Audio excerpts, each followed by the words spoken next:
Welcome to the High Tech Freedom Podcast. This is a podcast where we bring successful tech sales professionals, thought leaders, and entrepreneurs to share best practices, insights, and lessons learned with other tech sales professionals.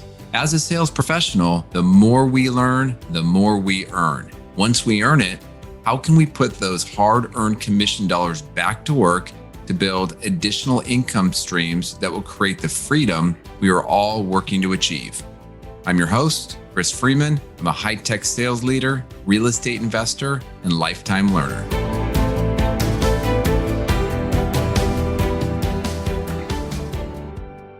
Welcome to the High Tech Freedom Podcast. This is episode number 49. Wow.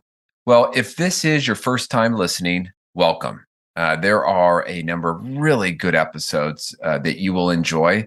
But one that's top of mind right now is definitely go back to the previous episode. So that would be episode 48, David Fisher. He shares some really good topics on networking and specifically on leveraging LinkedIn. You'll find some great ideas that you can implement right away. So for today's topic, in an earlier episode, I talked about running a great meeting.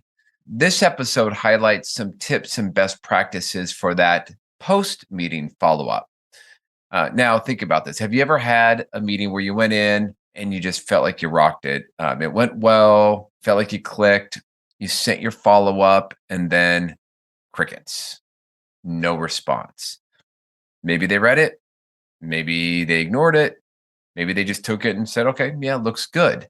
But I know as a sales rep, that can be incredibly frustrating because you put all your time and effort, some passion into that meeting, into that follow-up, and then to get no response, it can be a little bit frustrating. Sometimes that's just the way it is, but it's better to have done a quality post-meeting follow-up response than obviously to not do one.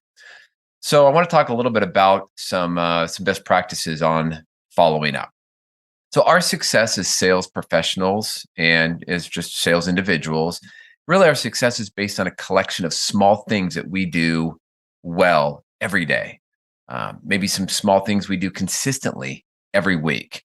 And for those of you that maybe follow college football, right? Nick Saban, head coach of Alabama, he is legendary for this philosophy of following a process. Now, he doesn't start off the season with a goal of winning a national championship, although that's what they continue to do, it seems like every few years. What he starts off the year with, and he starts even before a recruit ever hits the campus, he focuses on a process.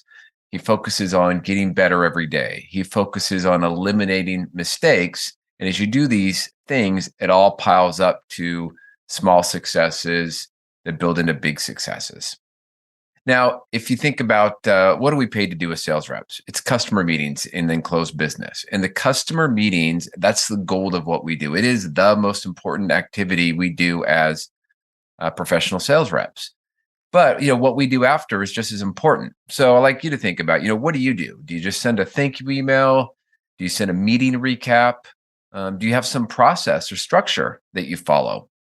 So I had pulled together a few examples from other top reps, and I just created my own simple structure that I still use as a sales director, maybe when I own the follow-up. And so I'll just give you kind of the breakdown of my email and try to give you some generic examples of what each of these sections look like. So for the beginning, it's really important. You need to make a connection.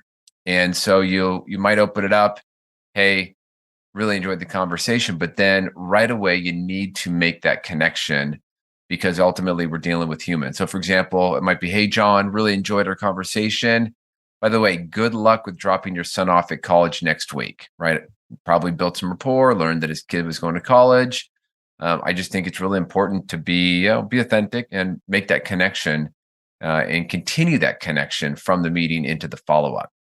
Then from there, I like to do a quick recap of the meeting. Hey, here's a quick recap of what we understood to be your challenge, the impact to the business, some possible solutions we discussed, and a summary of next steps.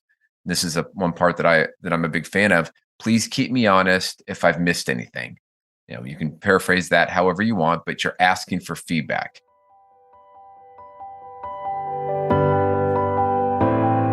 Hello, sales pros. I hope you are enjoying the High Tech Freedom Podcast.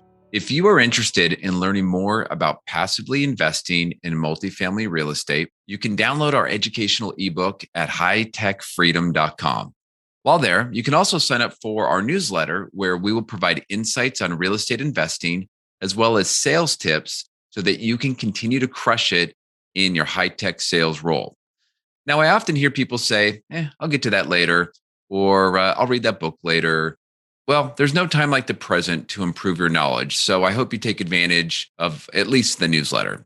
In the meantime, please reach out if I can help out in any way. Now, let's get back to the show.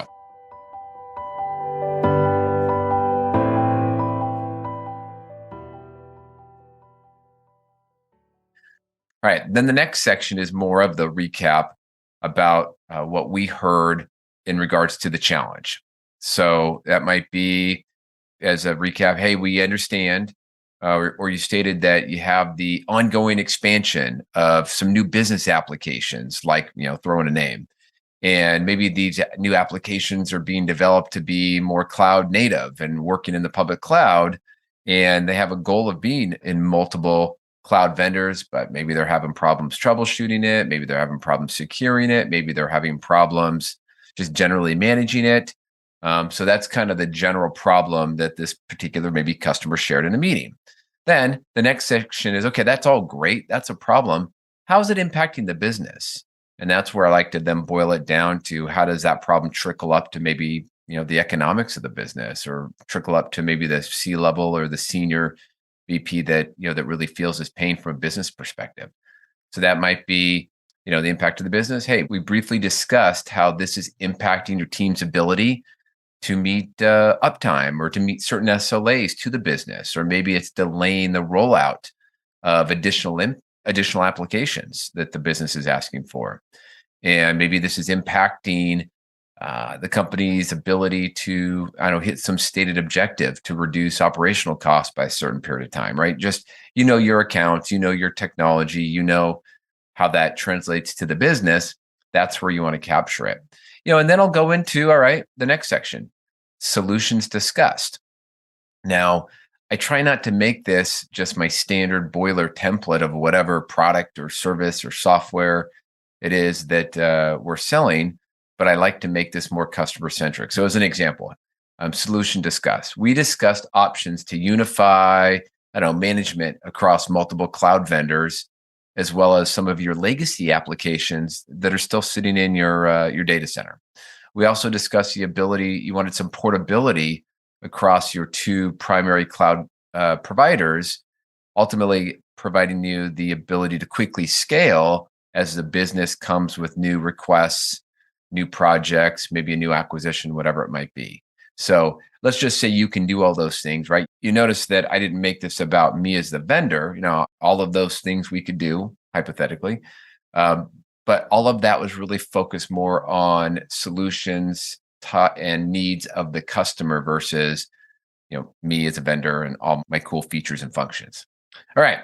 Now, next step, open items, next steps. So this is just, hey, what did you agree upon as next steps? Maybe schedule a demo, scheduling another follow-up meeting, maybe sending a white paper, maybe setting up a meeting with a lower level or a higher level person within the account. Just a great opportunity to capture those. Because by the way, the customer went to 7 other meetings since you've talked to them, and they won't remember everything that you jointly agreed upon.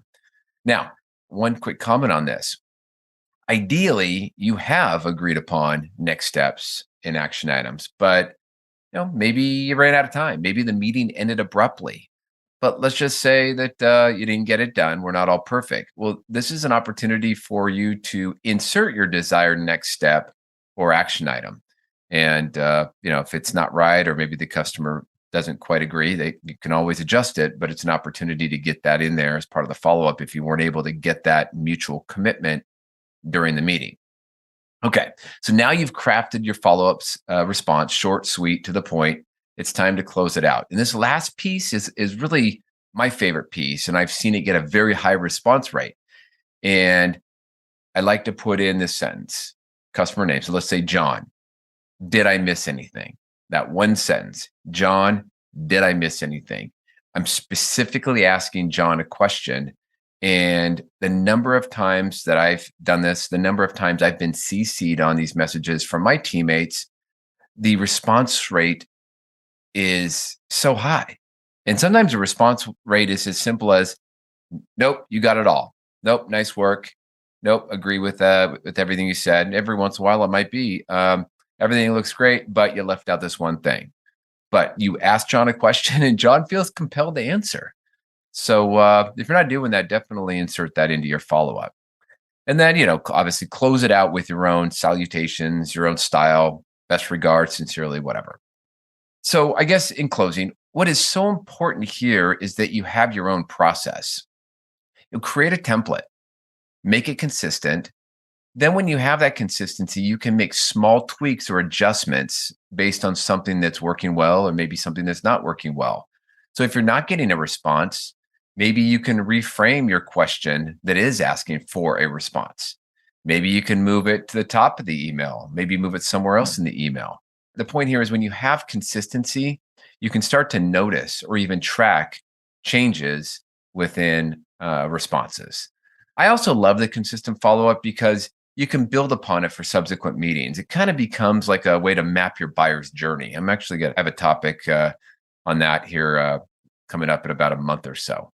Anyways, that's it for today. If you want a copy of my template, I mean, it's basic, but I'm happy to share it with you. Just send me a DM in LinkedIn and I'd be delighted to share it with you. And just remember, the sky is a limit in our profession. If you're crushing it, keep crushing it. If you feel like maybe you've hit a rough patch, just remember, you can achieve amazing results in our business, even with an average product, even with an average company.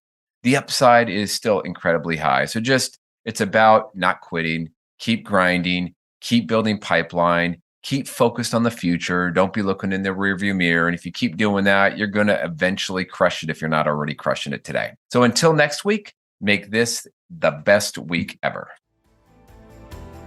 Thanks again for joining us today. To get more sales and real estate tips, you can subscribe to our newsletter at hightechfreedom.com. You can also join our private Facebook and LinkedIn group that is exclusively for sales professionals. If you found a nugget of good information in the podcast, please subscribe, give us a positive rating, and write a review.